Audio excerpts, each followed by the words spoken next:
Railway બ્રિજની બાજુમાં એક સરકારી જથ્થો કંઈક ઠલવાયેલો મને જાણ પડ્યો હતો, એને અમે ધ્યાન દોરીને ઊભા રહીને તપાસ કરી તો ત્યારે મીઠાનો જથ્થો હતો.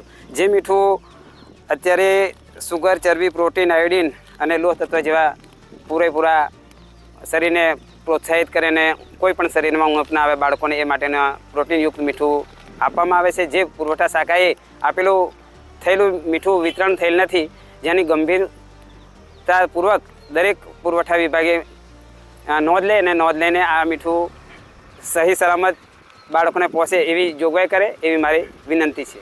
છોટાઉદેપુર કામ અર્થે ગયા હતા ત્યારે આંબરોલી ગામ નજીક રેલવે ફાટક આવેલી છે અને એ રસ્તા પરથી અમે પસાર થતા હતા ત્યારે અમને પુરવઠા વિભાગનો ખૂબ જ પ્રમાણમાં જથ્થો મળી આવ્યો છે.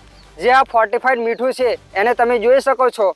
તો વહીવટી તંત્રને અમારે વિનંતી છે કે આ ફોર્ટિફાઈડ મીઠું આદિવાસીઓના વિકાસ માટે આપવામાં આવેલું છે, તો આદિવાસીઓના વિકાસ માટે આ મીઠું કેમ આપવામાં નથી આવ્યો? હજુ આ મીઠું ડેટમાં ચાલુ છે. તો મારે વહીવટી તંત્રને એ જ વિનંતી છે કે આ મીઠું ટ્રેક્ટર ભરીને કોણે ફેંકી ગયું એની પૂરતી તપાસ કરવામાં આવે, એ જ મારી વિનંતી છે.